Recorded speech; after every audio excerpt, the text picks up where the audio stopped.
7:45 here on your Friday morning wake-up call. Now it's time for Friday with the Fuzz. So here is Michael Greene. Thank you, Derek. In studio with us today after 2 long weeks without him, at least.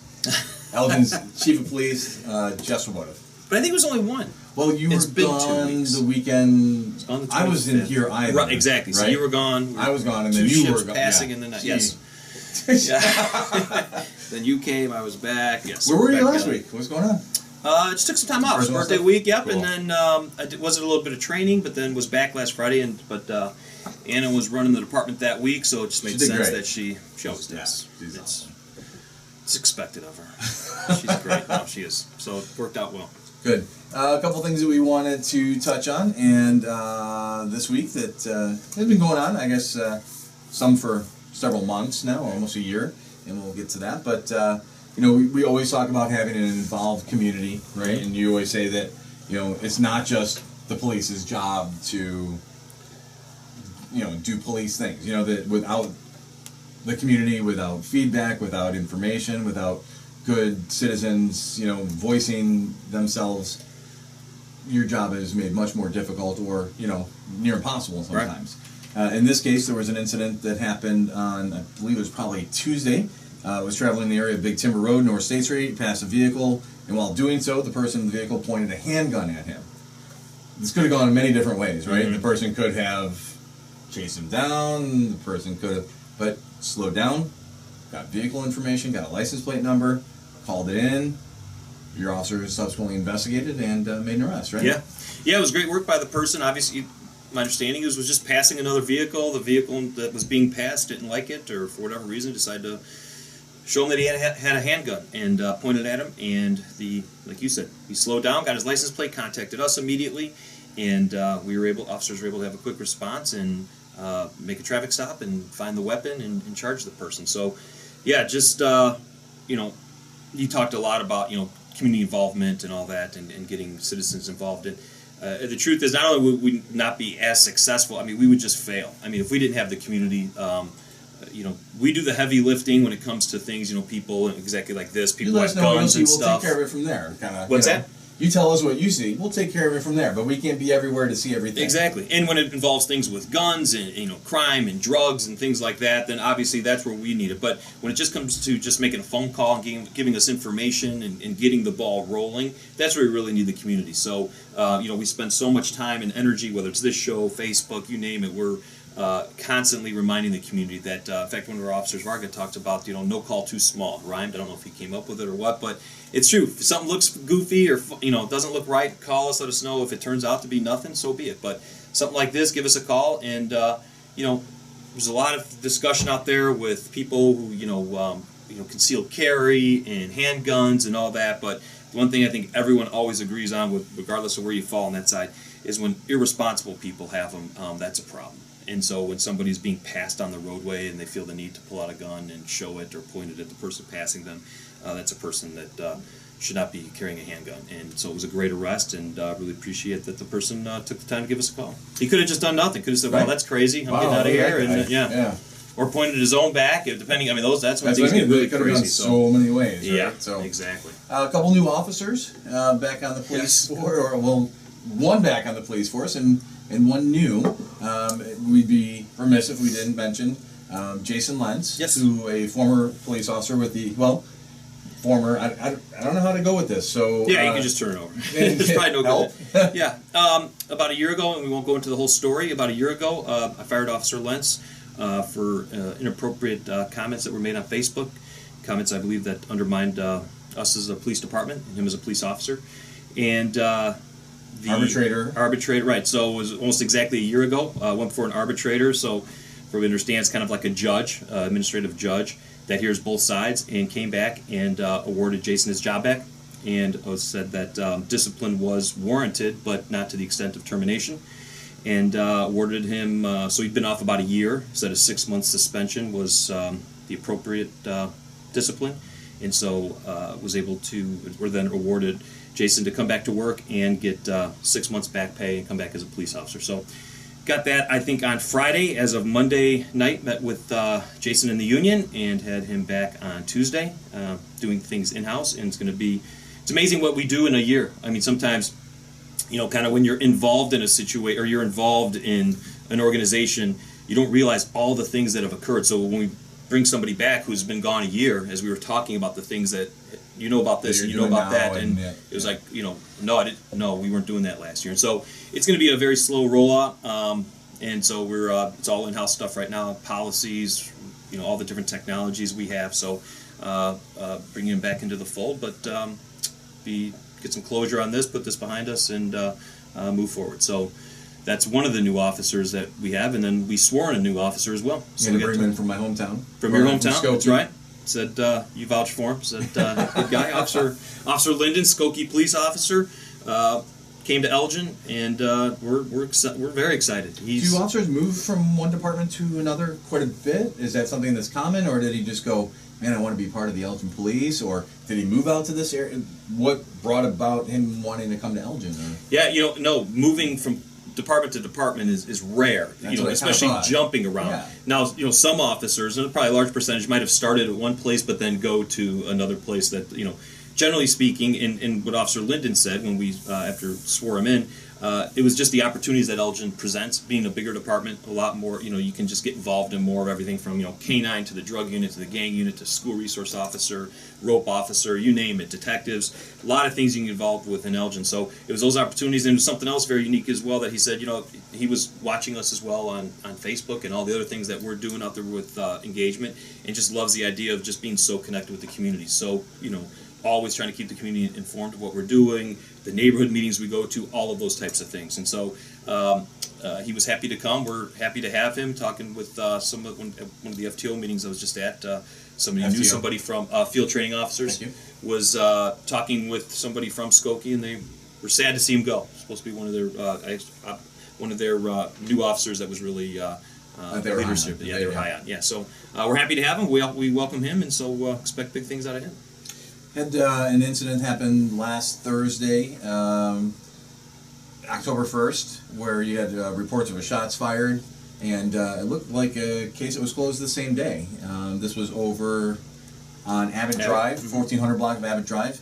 Can you talk a little bit about that? Again, I guess in this case, quick response, good detective investigative work to find the pieces that they needed, and then subsequently also made an arrest the same night. Yeah, shots fired, armed robbery was kind of how it came out, and we were able to get there quickly, but then even more so be able to piece together some of the puzzle pieces and have people come forward and talk with us. And the detectives did a great job, and we were able to, again, make another arrest on, these are some very serious, when you're talking about robbery and you're talking about shots fired, many of these, we hear a shots fired call that comes out, we find evidence that, there are casings, or we find the fragments either inside a house or a car or something. Many times we're within inches of having a homicide. It's people fire indiscriminately into buildings or into cars, and many times they don't hit things. But we've had tragic incidents where kids have been hit in years past. Right.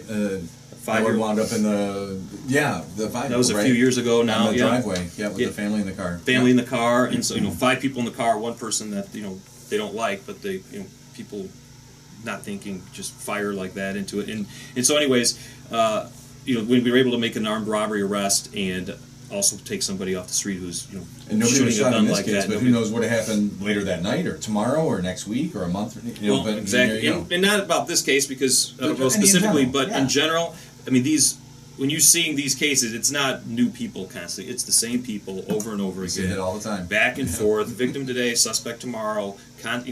There's a fight that's been going on. There was I saw Aurora just had a shooting where somebody was shot, and it started over Facebook. Yeah, exactly. So, I mean, it's a constant back and forth, and so many times we make one arrest or get one gun off the street, you stop the dominoes from occurring where having 5, 6 more shootings or shots fired that come our way. So it was a great arrest. Again, our detectives and people always ask, why is the Major Investigations Division investigating it, or the gang unit? Really, it's kind of the ball's called early on when they're out there. So if it's immediately apparent that it's something to do with gangs, we'll generally assign it to the supervisors there. We'll talk about it, and the gang unit will run with it. If it's unclear and there's no necessarily it's not easily identifiable as being a gang case, then we'll assign it to the Major Investigations Division. Either way, everyone works together.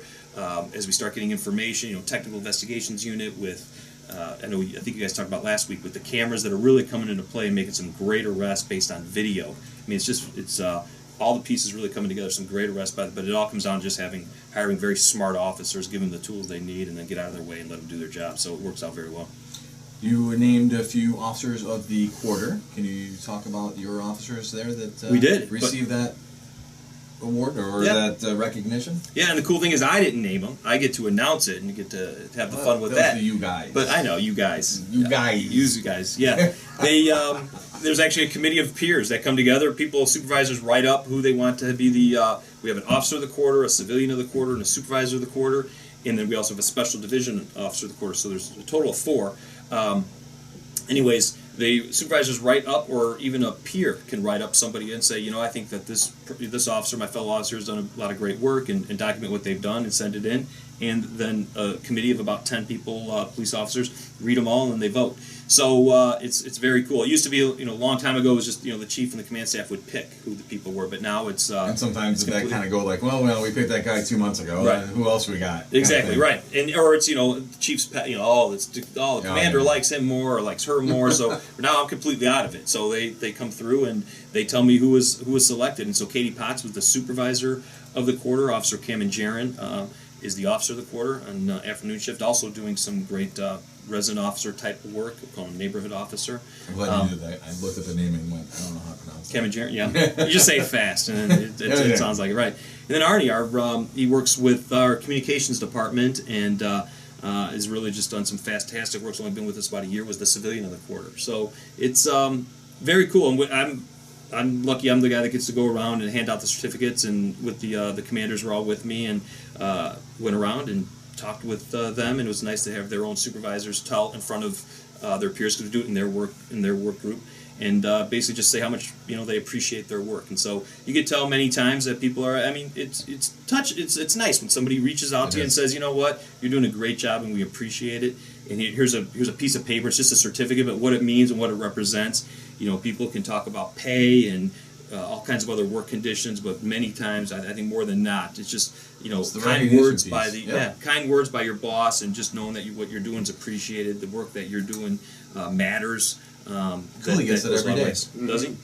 No, he's just loved by all. So that's true. But recognition doesn't always come from the inside either, right? I mean, you also had an officer who was recognized from another organization that you work closely with. Yeah, Tracy Dykema was given an award through the Crisis Center. Friend in Peace, Partner in Peace. Yeah, partner, friend. Yeah, exactly. Same. It's good. Exactly. They gave her an award for the work that she's doing. She's a community service officer, works the front desk a lot, and interacts with the Crisis Center quite a bit. And they just wanted to say thank you very much for the work that she's done and helping as victims come in and have That's a tough problems. Job right there, right? Yeah. I mean, the front desk is it's the information desk. It used to be called the complaint desk. We changed the title. I'm not sure if we changed exactly what happens there all the time. The role's pretty much the same. But people coming into the front desk, it's not always the hey, just want to stop in and say great job. That's not what's being done a lot. I had to come into your department a few months ago to report a traffic accident and to give a statement and everything else. And I happened to see, and it just so happened that it would happen to be Sergeant Echeverria talking to two gentlemen. Did you get all Googled? I did a little gig. Yeah, did you get a little gig? I did. I'm not going to lie. I know. Man, the way that he talked to those two gentlemen that were at the desk, it was just so natural, right? It wasn't, hey, I'm just trying to give you some advice here, and this is the way I would approach this, and you know how Etch is, he just kind of got that easy thing about him, and I just kind of stood back and went, yeah, that's how it's done, man, right there, not all. Stiff. Here's your options. Here's blah, blah, blah, blah, blah. Yeah, it on your like way, that. civilian. Right. Yeah, it was great. And we talked a few weeks ago about Sergeant Erickson. I know, the video, I well over so 20 million. Talk about that. Well, I still have to. Let's bring him in. But over 20 million views. I think when you hire good people and then train them to do the job that you want to do, I don't They're care. still good people. Exactly. At the core, right? You can put Etch working at a bookstore, delivering pizza, doing whatever. He's gonna talk to people. He's gonna respect people. He's gonna, that's it again. And there's sometimes people hear the same names over and over because they're popular. They're out in the community. They're doing a lot. But I'm telling you, these new men and women that we're hiring, even in the officers we have, we're working the street right now, the day shift. It's just it's the way we do business in Elgin. I mean, it's expected. And again, that whole idea if we fail without the community, it's not just words and a mission statement on hanging on the wall. It's the way we live it, and the officers just get it, and they do a great job. And like I said, there's times we fall short, where you have bad days, we do things we shouldn't do or say things we shouldn't say.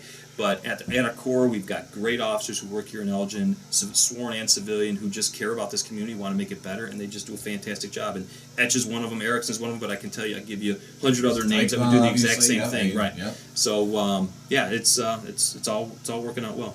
We want to talk a little bit about 311 Elgin's, and it's not a police. It's not police necessarily, right? It's one Elgin. Look at my shirt. One Elgin. It's one Elgin. It's all. Well, there you it's go. all about Elgin. There you go. And I have my phone here, but I was going to the Elgin 311 app because it's available by phone, but it's also available by app. And I just wanted to tell you a couple of quick. People can rate the apps. Rate the app. And somebody here, 5 stars. Good job, Elgin. Elgin and the Elgin PD do a very good job of keeping citizens informed of what's happening in the community. But this was my favorite. Elgin, what? This is dope. That's the 311 app. Cesar Cortez. So, all right, Cesar.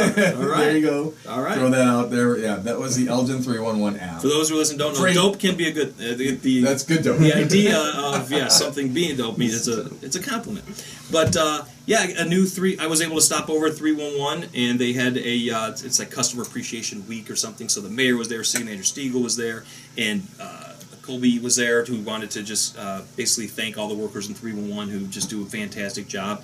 And the mayor said some great words and everything. And so it's I just want to do a quick shout out to all the people working over in 311 because it's such a team atmosphere. Colby's in charge of it, but we've had Colby on before. He's great. Yeah, isn't he? And whether it's Jennifer who works in there as well, and Laura and Dan, everybody. I mean, they have like a total team that works all together very well. And the new thing, and while I was there. Laura, who works in 311, mentioned that they released this new app that's out there, and Christy was just talking about it before. So if you haven't downloaded the new 311 app for the city of Elgin, it's free. A lot of great information. Information gets pushed out. You have an issue, you can go online or go on the app, put something in there. And talking like I know a lot about it, but maybe we should have someone come in, maybe Laura come in and explain the 311 app sometimes, because you then get a number so you can track it. I mean, this 311 is probably one of the most positive things that the city has done in years, because I know I go to a lot of neighborhood meetings and I never get whatever we're talking about when there's a negative thing that goes on. Anytime anybody's ever called 311 that they've come back to me, they've always had a positive experience. The people I've used it myself. The people they hire are just all about customer service, and they do a great job. So maybe we'll have a show in the future here about the 311 app and how people can get more involved, because this goes right back to having 110,000 citizens out there helping us make this city better instead of just relying on just the people who are paid to do it. So all of us kind of working together would be fantastic. The description on the app, just a very high-level general, allows you to stay in touch with what's happening in the Elgin community, as well as submit general questions and non-emergency service requests, all from the convenience of your smartphone, not while you're driving. Not while you're driving. I threw that last part of it. Did you? Not while you're driving. Exactly. So maybe let's do that. Let's talk about 311 and maybe the coming weeks and the app. But and that's the 311 side, not to forget on the 911. And that's, I mean, you think about a city the size of Elgin, you got any issue, what's going on? Emergency, non-emergency, you got 2 numbers you need to remember, 911 and 311. Either way, it's tracked, recorded, we can get info, it was such a great idea. It's been going on now for a couple of years. I think it's been running for about 2 years. I know it's been in the works for probably 5 years. But I know City Manager Stiegel is one of his big goals when he became city manager, and it takes a lot of work to get something like this up and running with all the technology, hiring people, location in City Hall. But like I said, you talk about an area that's really just. I stop in there not as much as I should, but I stop in there and it's a very friendly atmosphere, a lot of fun. So it was just a nice shout out to 311. And I was about to say, not to. Obviously, their partners in 911, they work very closely together with transferring calls back and forth. And then our emergency operators in 911, everyone knows just the fantastic professional job that they do on a daily basis. So it's just it seems like everything's firing on all cylinders right now. So a lot of great stuff going on. Knock on wood. That's right. Almost 20,000 followers on Facebook. Yeah, wow, approaching 20,000 followers on Facebook. We'll get Chrissy on air again. That'll be every 5,000 she comes on air with her. Yeah, exactly. And so. We just had another, the ratings spike when Chrissy gets on there. Exactly, exactly, through the roof. And it's just cool that we can put out a piece of information and within 10 minutes have 10,000 people. Whether it's a lost dog, a lost child, an incident, just the power of something like that. It's so cool. And again, shout out to Christy, another person who just does so much to make this make the police department better, get the information out to the residents, and a lot of great stuff. And lastly, if I can, I was at Senior Services the other Whatever day. you want, man. Whatever, thanks. A badge and a gun. I was at Just kidding, I'm kidding. I was at Senior Services, and they had a talent show and Minnie over there. Last time I was over there before that was for my birthday party, and went back in there yesterday. And they had another big party. It's a talent show, and I tell you that Senior Services. If you're not involved, you're a senior in Elgin, or if you just want to volunteer for a place. dancing or something. Asher, yes, Christy, Heather, and then we had one of our new officers, Hutton. He was Elvis. So it was just a great variety show. And if you're a senior in Elgin, you should be over there being involved. And if you just want to volunteer at any place that really is making a difference, and it's a lot of fun to do, I tell you, Senior Service is a great place. Great job. Love them over there. Chief of Police, Jeff Swoboda, thank you very much for being here. Thanks for having me, guys. You guys have a fantastic weekend. We'll see you next week. Yeah, happy Columbus Day weekend. 4 days for you off, right? Yeah, something like that. Have a great weekend. All right, guys. You're listening to AM 1410 WRMN. And Elgin.